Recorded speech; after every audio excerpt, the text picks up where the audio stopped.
Hey, Matt from Hidden Machine here with another Alan Wake 2 video. Earlier today, IGN dropped a preview showing a little bit more from Alan Wake's campaign. We got a scene where he comes face to face in a dark alleyway with Alex Casey.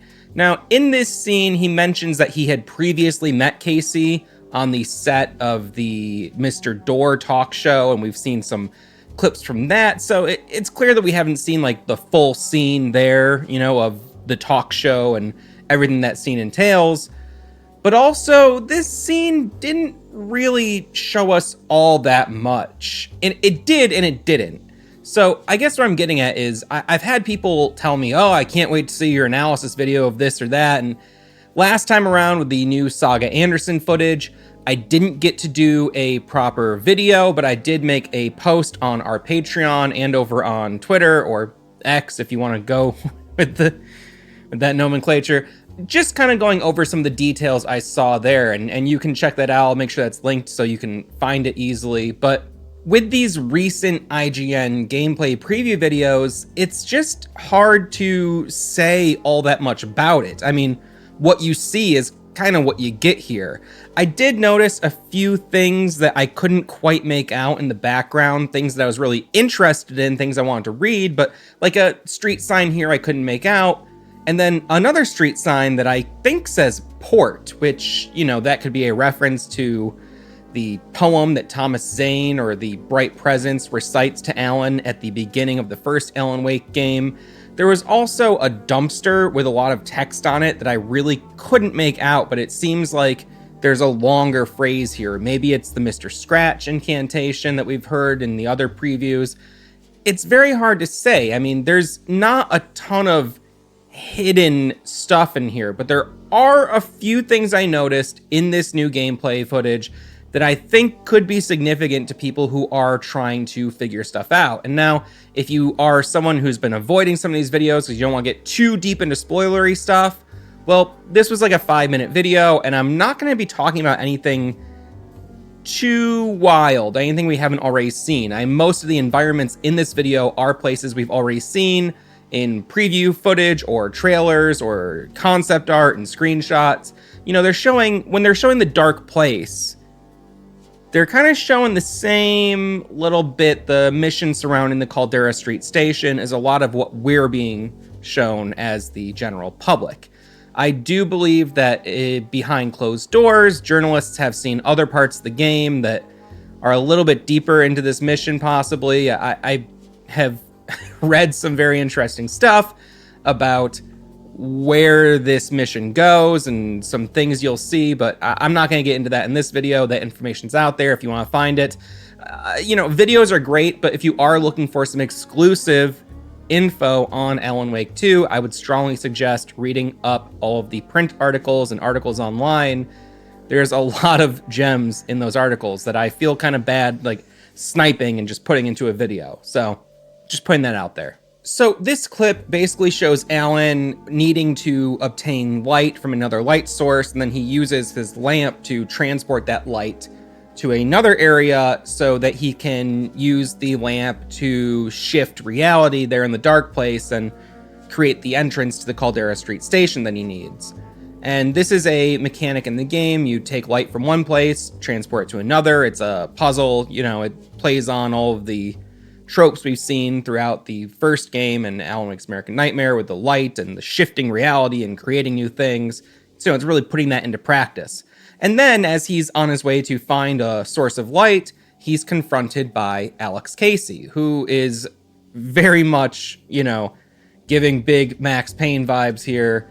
Max Payne 2 in particular with the look, but also kind of more the unhinged, manic, sort of vengeant character that he was in the first game.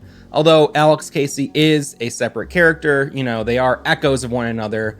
I'm not expecting this to be the exact same thing, but it's just very exciting to see Sam Lake, James McCaffrey together again portraying this character, as well as, it's exciting to see Alan Wake and Matthew Peretta, Ilkavilli and Matthew Peretta portraying Alan Wake. Hearing Alan's narration in this scene is very exciting and it's awesome, but the Alex Casey narration is even more exciting for me, to be honest. As a huge Max Payne fan, there's something about the tone of those games that I just love so much. So hearing Alex Casey's internal dialogue here, he's kind of wondering, is he the killer? How far will Alan go to create a perfect work of art? Is one thing that's said here. Now, what does this mean? Alan is in the dark place. He's confused. He doesn't know what's going on with this manuscript. Alex Casey is finding pages of a manuscript, just like FBI agent Robert Nightingale was finding pages of a manuscript. And we know Saga Anderson and Alex Casey in reality are also finding pages of a manuscript. The manuscript page in question is describing a murder, and it seems like the cult, we don't know which cult it is, the cult of the tree, the cult of the word, but the cults are using the pages of the manuscript to enact their ritualistic murders, as if they're copycat killers, or possibly Alan, this is what Alex Casey's suspecting, Alan is kind of masterminding the whole thing to create a work of fiction, a perfect work of art, and possibly, if he creates that perfect work, and this is my own theory here, he'll be able to escape the dark place. We know that his other stories didn't work out because he wasn't doing something right, and I believe that has to do with the departure, initiation, return cycle, and we've seen that very heavily referenced throughout the bits of gameplay and things we've seen in the game so far. Something is going on here, and my basic theory right now is that Alan Wake is trying to create the perfect work to escape the dark place, and Alex Casey suspects that part of that is, doing these ritualistic murders and having them written on the page and having someone else do that because his work nudges reality in that way. Whether or not Alan is the culprit, we don't know yet, and that's part of the big mystery here. But we do know that Alan says in the first game that there has to be victims, there has to be casualties, there can't be, it can't be all, sunshine and roses in a horror story. And he was creating a horror story in the first game, and it's a horror story in this new game as well. So Casey is suspecting Alan, and you can hear him talking to himself and going over this. Now, are these Casey's own thoughts, or are these pages from a manuscript being recited? I would assume the latter, but we don't know for sure. Then suddenly there's a bright light and noise around the corner, and Casey engages in combat with something, and then Alan turns around the corner to find Casey slumped over and dying. Alan then retrieves the gun. He has the flashlight and the gun. He can now go forward with his mission. But as Casey's dying, we can see there's different shadow fade out versions of Casey surrounding the scene. And Casey says that he saw his own death in a dream, and there is this loop of him, being killed over and over. I do think there's something going on with loops. I don't really know for sure what yet. I've heard a lot of different theories, and they all seem plausible in their own ways, but it's hard to say what this really means. My gut right now is that the Alex Casey in the dark place is somehow linked to the Alex Casey in reality, and maybe in some weird way the Casey in the dark place is almost like a dream avatar of Alex Casey in reality. I could be totally off with that, but I get the sense that some of what Casey's saying about seeing his death and the dream and the loop is maybe actually Casey in reality experiencing that or saying that in some way, or it's going through him. I just feel like those characters can't be completely disconnected from one another. How connected they really are, impossible to say. I do believe that Casey in reality is a standalone character, and that the Casey in the dark place is a standalone character on their own paths, but they have to be linked in some way in my mind. And I'm not really sure how that works, but I'm excited to find out. So there's that part of it that I thought was really interesting. The mention of the loop, because the loop is a big factor in American Nightmare. If you haven't played that game, I would strongly suggest playing it or watching a playthrough. But honestly, with what's been given here, I can't really make much more out of it. And that's another reason why I didn't make a video last time around. One, I didn't have the time to get to it in a timely fashion, but secondly, you know, with the previews they're giving here, we're seeing stuff we've already seen. We're just seeing more of it. You know, we're seeing different angles of the same areas, a little bit more of the same missions and scenarios we've already seen. So it's harder and harder to do like any sort of like longer, you know, in-depth analysis that would warrant a video.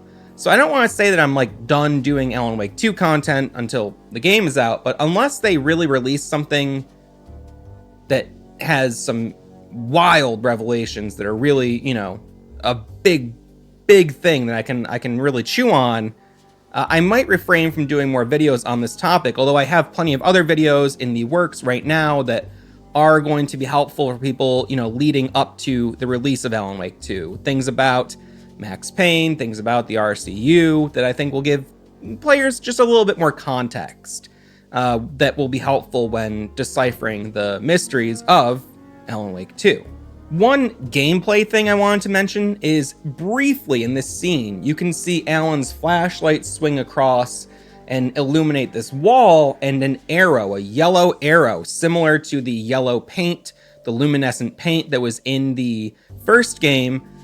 It appears on the wall for just a moment. If you go frame by frame, you can see it doesn't stay there, and I get the impression that this is going to be a system that's used to tip players off to different secrets and optional areas in the game. It's pretty cool to notice that. I'm very curious, like, they've said that the game can be completed in about 20 hours, but if you are someone who's going to take your time and really chew on it and go slow and explore everything, it could take much longer. And I'm definitely going to be one of those people. So pumped to see that, pumped to hear that this game is dense. And I've had a lot of people asking if I'll be streaming the game or I'll be doing, you know, some kind of video on it. We have a series here on the channel called Yeah, I've Played, which is kind of like a gaming book club. We all get together, we play the same game, and then we have a long-form discussion on it. We've got, you know, like a 6-hour video on Max Payne 3. We've got a lot of long discussions about games. If you're a big gaming nerd, you might enjoy this stuff. We are going to do a Yeah, I've Played episode on Alan Wake 2. It will be myself and Jordan Hill, as well as some other folks from around the world that we're bringing in digitally. So we're going to be doing some remote stuff there. That'll be fun to invite some new people into the fold on that series. And I've decided I want to stream the game, but I won't be on camera or on mic because I really need to, I need to capture footage so I can do, you know, videos about the game. And I'd like to get right on that. So the sooner I can capture footage, the sooner I can start breaking it down for myself and sharing my thoughts with you. But also, I don't really want to have to talk about stuff as I'm playing it.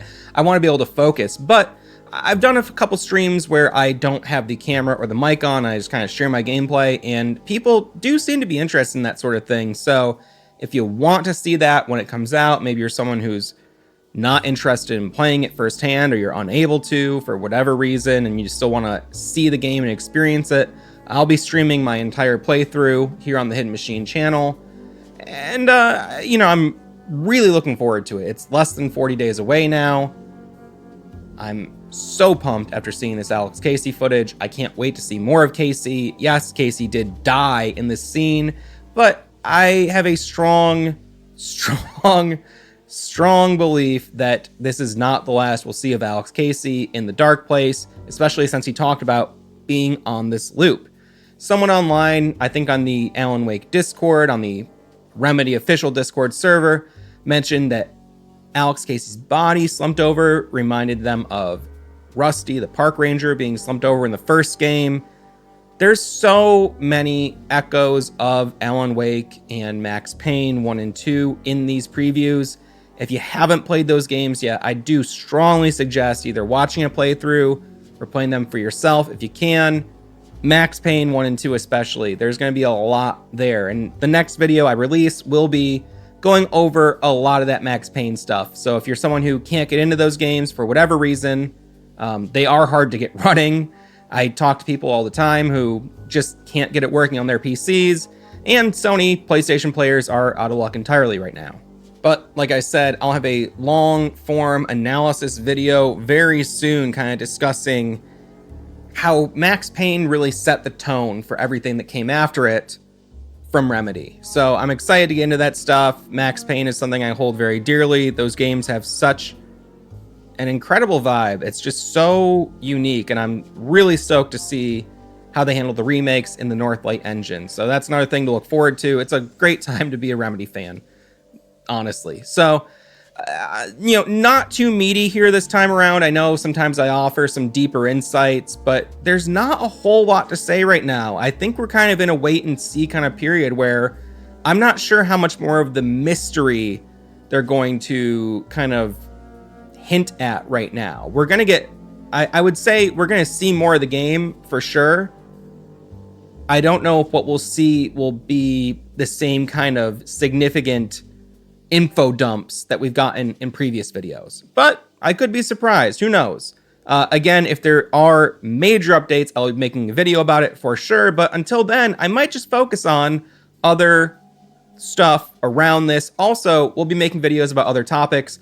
Please don't pigeonhole me as the Remedy guy. I love games in general. I've been playing a lot of really cool stuff lately that I'll be covering soon in a roundup video. If you don't know, the roundups are videos where I kind of round up the titles I've been playing lately and talk about them and kind of give some mini reviews, and I love to hear what you're playing. So let's talk about games. Hit me up on the Hidden Machine Discord or in the comments. And if you want to see any kind of other smaller updates, check us out on Patreon. You can subscribe to the posts, I think, for free. You don't need to actually pay to see a lot of the posts, but I will put some writings up on there. We'll make YouTube posts. We'll make posts on X. Feels so weird to say that. We'll be doing all the things we can, okay? In the meantime, thank you for hanging out for a minute, and I'm sure you're as pumped as I am on this new footage.